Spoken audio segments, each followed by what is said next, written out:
Yo, today is just like any other day, except I finished my master's thesis. The past 2 years, I've been pursuing an electrical engineering master's at McGill University. And let's talk about it. I just submitted last night after a final full day of pushing to get all the final edits in, and I'm free now. Well, mostly. This whole trajectory has been so interesting to me because I kind of went in with this mindset of learning, if you will, and I came out having such a validation for that framing of my degree. I wanted to go into the degree with the understanding that I'm just here to learn.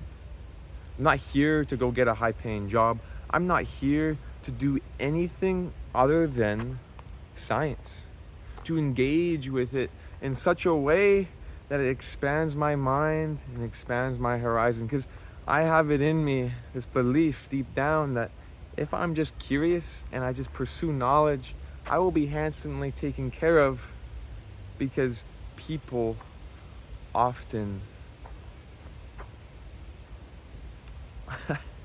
they care about knowledge. Our world cares about knowledge. When you have deep knowledge, people do not dismiss that. Deep knowledge is something that people buy, something that they throw so much money at, that, that they have to create these massive AI systems in order to do it for you. So all I'm saying is, this thesis deep down that I hold is that I'm going to be taken care of no matter where I am in life if I'm just pursuing knowledge for the sake of knowledge. Maybe it helps that it just so happens that my immense curiosity lines up with electromagnetics, which it does. But maybe that's just lucky, I don't know. Because electromagnetics fundamentally makes up our entire world. Electricity that propagates on these transmission lines, telecommunications between satellites, our phones, how we're able to talk to one another, the radio, the light that we see, next generation quantum computing or photonic computers. Electromagnetics lets you do MRI. It lets you do X-ray. Electromagnetics is everywhere. Heck, microwaves heat up your food because of microwave electromagnetic radiation. They're everywhere. It's everywhere. And I fell in love with this field because I noticed that. I noticed that there's this deep fundamental thing that governs our entire world, and yet we cannot see with our own eye. Well, we can because it's terahertz frequency band, but it's just not tangible. It's like we go out to grab it and we're just grabbing water. So we have to rely on different simulation softwares in order to simulate these magnetic fields, these electric fields, to help govern and guide our design principles. And then after you do that for long enough, you build this intuition surrounding them, and you can look at different shapes in our world and you can see, I can see how that antenna works because it has I can see all the different wavelengths in the antenna because it has the pattern at which it captures the frequencies from the air. Now, this is so abstract in general if you are not familiar with the field, and I'll get to the more concrete stuff soon. But just to set it up, electromagnetics is amazing. And my thesis work, my master's, I was so blessed. I delved into the world of MRIs, where for my thesis, I investigated an improvement to the MRI coil technology. I'm not gonna go deep into exactly what I did. I can save that for a different video. But I just wanted to highlight the process at which it took to create such research, to create my 140 pages of thesis.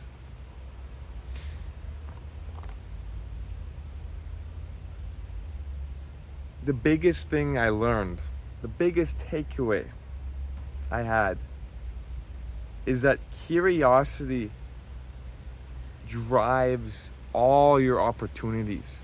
Your willingness to just pursue. In my degree, it is literally what I made it out to be. I could sit there, twiddle my thumbs, and wait for my supervisors to tell me what to do, or I could just be curious. I could go out and pick all the different apples I wanted to. I can make all the delicious food. These are just analogies. I can go and seek these crazy extracurricular activities because I'm just curious. I don't need to wait for the world to come to me. I can just go and walk in the forest and come to it. And that's what I did.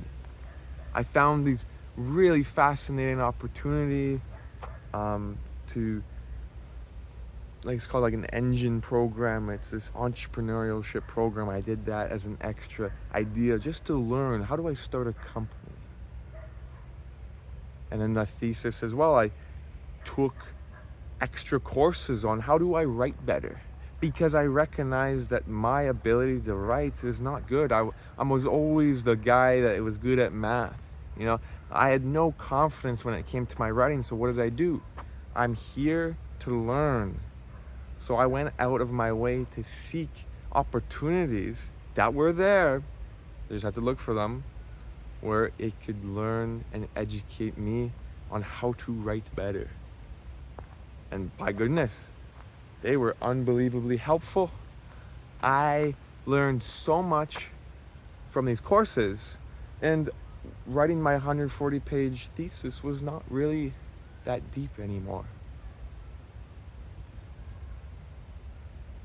Another opportunity that I pursued was this cool interdisciplinary hub on campus where I got to get into some graphic art and explore my creative side, completely different from my electrical engineering work.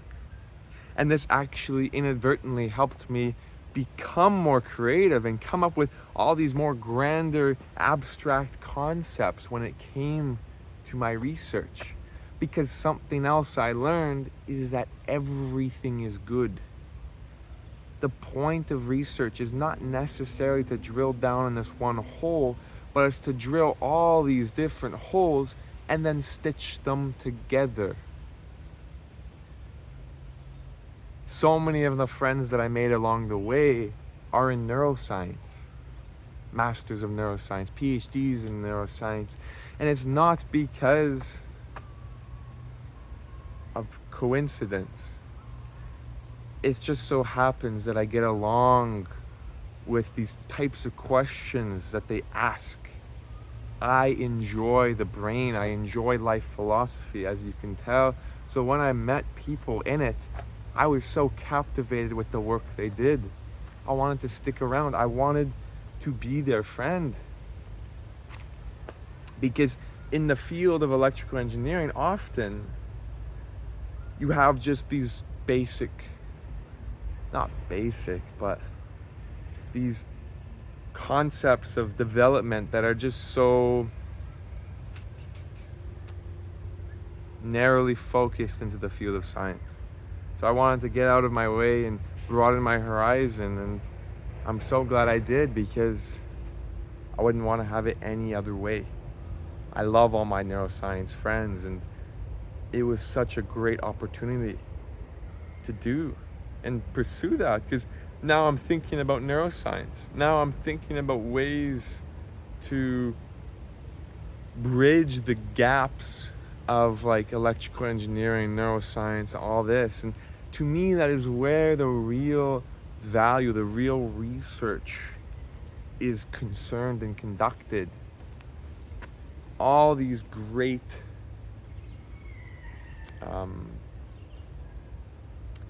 mathematicians or physicists, they did more than just math, for instance. They were polyglots. Is that what the word is? They liked art too. They liked writing. And I noticed that. I wanted to take it upon myself to sprinkle it into my degree. And I'm so happy I did. The other part that I think is quite interesting is that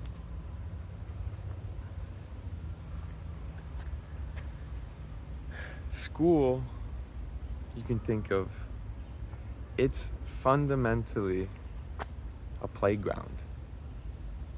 You're at a university. You can ask anybody for anything. They may say yes, they may say no, but you're a student. You're a student that wants to learn. You're a student that is discovering what it is that you're seeking and after. And people are willing to help students.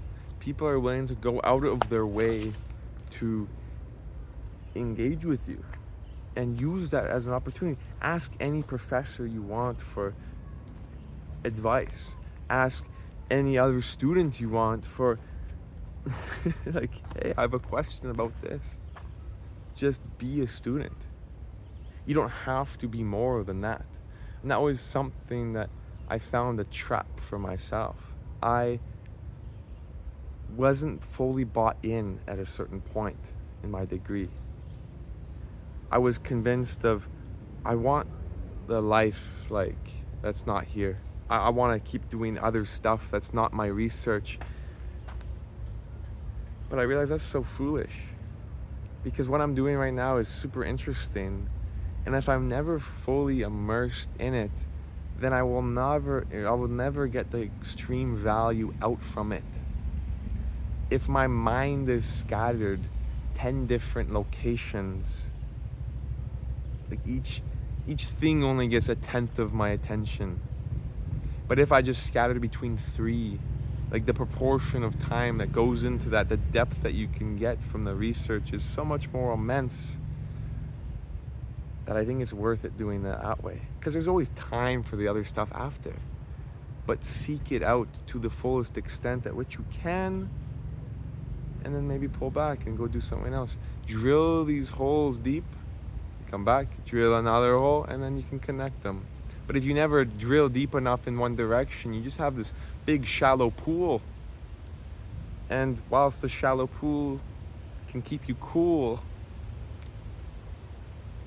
there's no depth or sustenance to it. It doesn't have a rich flavor. You know, you can just pick up a bunch of different hints of stuff. But it was a great time. I really, really enjoyed doing my research. I really, really enjoyed engaging with electromagnetics. A year ago, I barely knew how to do electromagnetics. A year later, walking through this nonlinear trajectory, it's just unbelievable how one can arrive at such cool conclusions in research. I don't think I mentioned it in this long form video yet, but maybe the short that I made today. Research is really nonlinear. You walk in this dark room, this room filled with all this furniture. You've never been there before. You have no idea what it even is. And you just stumble. You stumble forth. You stub your toe a couple times. You trip over the charging cable that was on the ground unbeknownst to you. You fall. You maybe shatter a couple dishes. But then soon you map out in this room where all the furniture is. You know where the charging cable is now. You understand where the lamp is. You can turn it on, and suddenly, voila. This search space that you've been so mesmerized by for so long has just lit up. You get it. You understand. You can see for once and for all. It makes sense. This idea that you sought out over here, how it connects to this one over here, and you wonder, like, why wasn't this obvious in the first place? But it's because you forget that you originally arrived to the room when it was dark. You've never been there before. It feels like you should have known it because you know it now, but hindsight is 2020.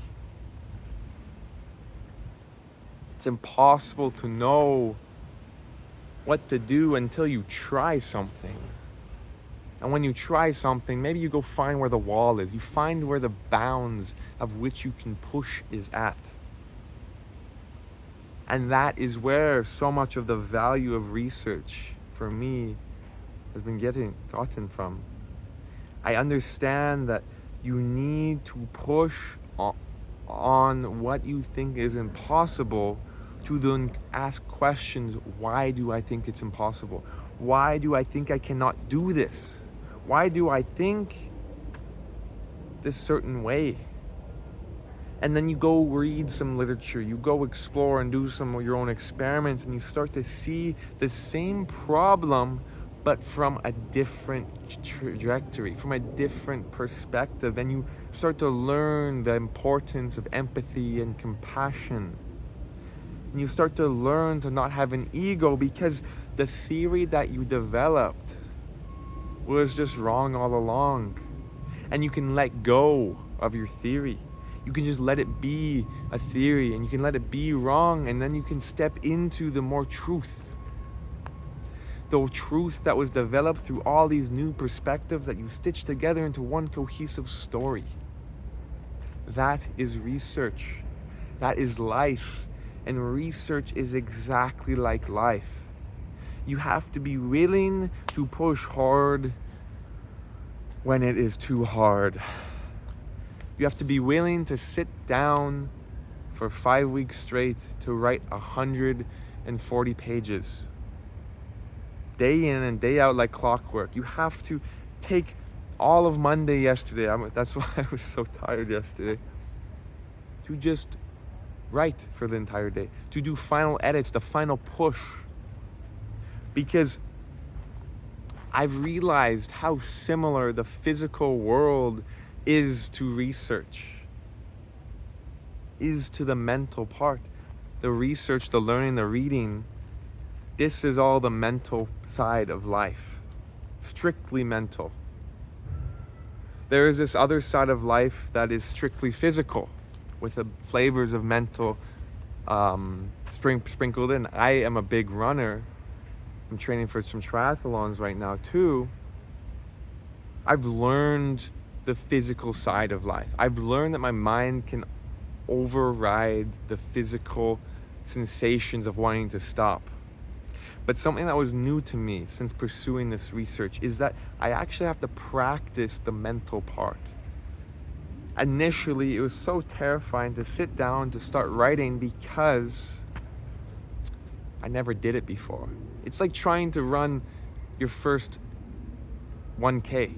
Scary. You've never done it before. So I flip on my phone and I watch Instagram Reels, and I just inadvertently struggle to just start writing.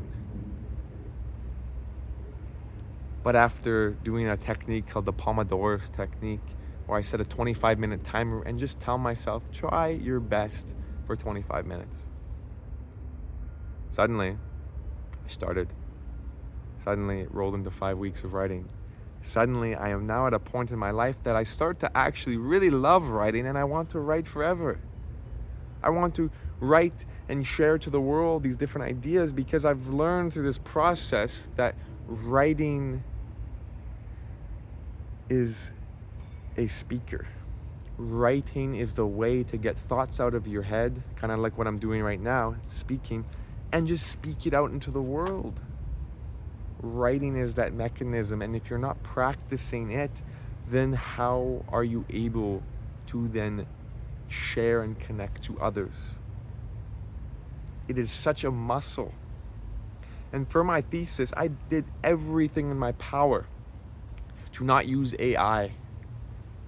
And it sounds like I'm high on my horse and maybe championing that idea, and it's because I am.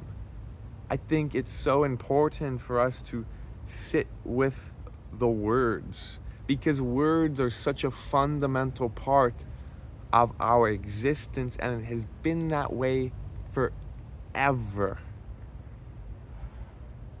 It's not just about the way the words are written that's only the bit. The way the words are written is the only thing that kind of changed. But the words themselves have not really. Like the essence of dissemination, of getting your ideas out there, has stayed the same. And for people to understand you, they have to also read this stuff. So if you're creating your works of literature through the process of AI, you have not sat with those words. You don't even know what they mean. And when someone goes to read it, they're not reading your thoughts. They are reading someone else's, like the AI. And that is something that needs to be practiced, because if everyone offloads, if everyone does not sit with their own thoughts, then the world is ran by thoughts that which are not human. And maybe there's some proof into the future that it will be okay if that happens, but for the time being, in this transition period of whatever it is that's happening, I certainly did not want to miss out on an opportunity in order to learn how to portray my own ideas and stitch them into a cohesive story such that I can share it with the world. And since doing that, since even making these videos, my ability to communicate has gone through the roof. I was once someone that was frightened to speak, frightened to share their ideas, an introvert, if you will, that didn't have confidence. And now, after writing, disseminating, trying my best to communicate, taking all these opportunities, enjoying science for the sake of science, not chasing a big career, just learning, engaging, and sitting with the thoughts, I'm so happy. The hard work rewards you. This is the side of life I want to live. Sitting with the difficulties of learning how to do research, sitting with like math and whatever. Heck, I want to, because I'm graduating now, I'm going to go on a bike packing trip later this year, and I have ambition to just bring along a math textbook and learn chaos theory. I really want to learn chaos theory. Why? For the sake of learning. Why do we want to do anything? I'm just hyped up, I guess. No, I'm not. Yeah, I am hyped up, but like it's this whole process of science and learning and doing things for the sake of it, and opportunity and pushing hard, and then pulling back and then digging in deeper and drilling down into knowledge and whatever. Like, this is all what life is, and we need to all I'd encourage all of everyone to just find something that they're passionate about and see forth to it. I love electromagnetics, and I know it's going to stick with me for the rest of my life. And so is research, and so is communicating, and so is inspiring, so is all these different things. And it starts with you being engaged with your life, thinking about it. If you are not thinking about it, if you are distracted all the time, then you are not living. You cannot conclusively tell me a thought that you had today. You are not living. What's something new that you came up with? A new connection that you bridged between different worlds? But I'm happy I graduated. I am going to do a PhD. And it's going to be so exciting. 4 to 5 years of just learning. What a dream. I'm Matthew. I hope you have a great day. Peace and love.